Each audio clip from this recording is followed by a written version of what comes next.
I need you to understand something. Like, I'm trying to do something that's a little bit different to this culture. Like, there's a lot of people who make this content and they push you to their low ticket item and eventually their high ticket item. And they're like, I'm going to give you freedom or whatever. Like, bro, I don't have the answers. I have the perspective that I've created over life. And everything that I say is a mirror of you. Every emotion that you feel, everything that feels true, like, it's you. It's why I can't charge for this. Like, yes, there's a book. Yes, the book costs $20 if you buy it. But also, the entire book is online for free. Because, like, who am I to try to gatekeep what's everyone else's ideas? Like, this is an amalgamation of Sadhguru and Siddhartha and the Lao Tzu and Jordan Peterson and Brene Brown and David Goggins. Like, everything that I am is a reflection of everything that's ever happened to me. And at the end of the day, like, for me to be here, I can't be enlightened because I'm here. I have attachments. That's why I'm here. In those moments I could have left, I didn't. I stayed. I decided on these attachments and I'm enjoying life for what it is. But I'm just trying to gift you the words that I found. But like, don't look at me like I have the answers. If the things I say make sense to you, it's because you always knew the truth. I'm just giving language to what you always knew was true. And honestly, today, like, thought is really built around this idea of like recognizing that you're not even the thoughts that you're having or that I'm having or anything. You are something beyond any of this, but there is something to that concept. So today is Thought 45. We're 5 away from finishing the book. I'm super excited to be able to launch it. To everyone who's purchased the book, thank you so much. At the end of the day, it's here for free for you, but thank you for choosing to just put your money in, because it means a lot. And I'm going to create an incredible book to send out. But look, as early as I can remember, there's been this incessant, unyielding dialogue in my head. A voice or voices endlessly debating, reflecting, ruminating. This inner dialogue has been my constant companion. It dissected every glance, every interaction, and spins countless tales about past blunders and future dreams. The communication in my head was often the loudest while taking a shower or laying in bed, as I thought about all the things I wish I had done or should have done to create the future of my dreams. I thought about past choices, love lost, mistakes made, and worries about the future. My anxiety would peak in these moments, and despite the fact that I was just laying in bed or trying to read a book, my stress and depression levels almost always peaked. But why? And how was it possible that the voice in my head could simultaneously take all sides at once? I remember when I first read The Untethered Soul, a book that helped me recognize that I was not any of the voices in my head, not the critic, not the cheerleader, not the sage or the fool. Well, then who, pray tell, am I? Like, here's a line from the book that struck me like a thunderbolt. There is nothing more important to true growth than realizing that you are not the voice of the mind. You are the one who hears it. A profound realization that to find happiness, one must release the grip of the inner dramatist.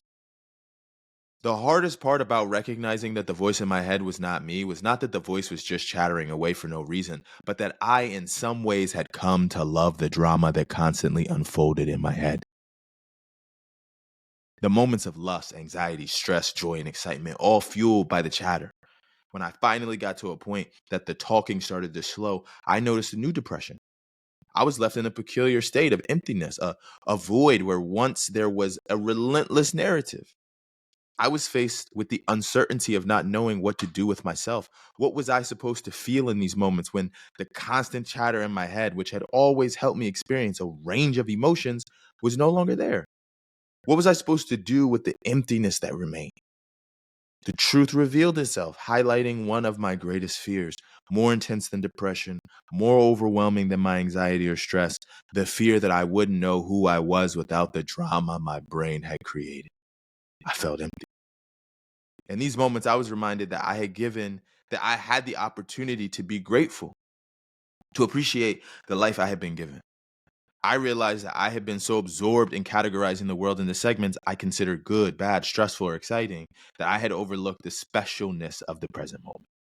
The future will unfold and the past offers lessons, but can be grateful for what I have right now. And that is perfect.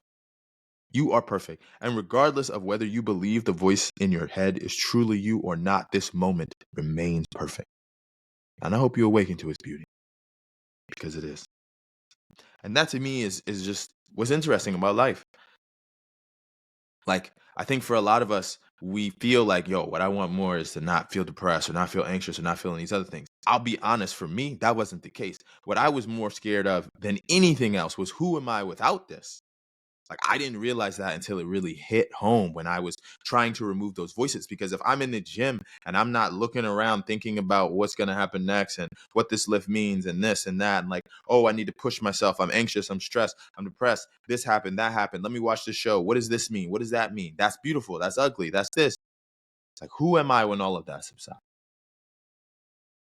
Where does the emotion come from? I had used that almost like that narrative in my head, like in a movie, to set the tone for the day.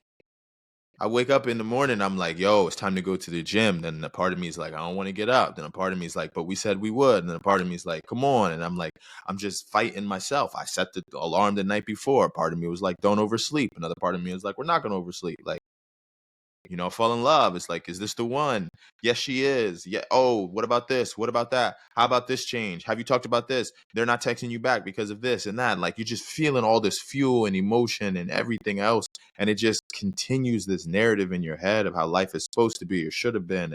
If only I did this, if only I did that. And then even if it ends up flipping the script where it's like, oh, this didn't even happen, automatically my brain is just starting a whole new thing. It wasn't like, oh man, we probably shouldn't have jumped to conclusions. It's just immediately moving to the next perspective.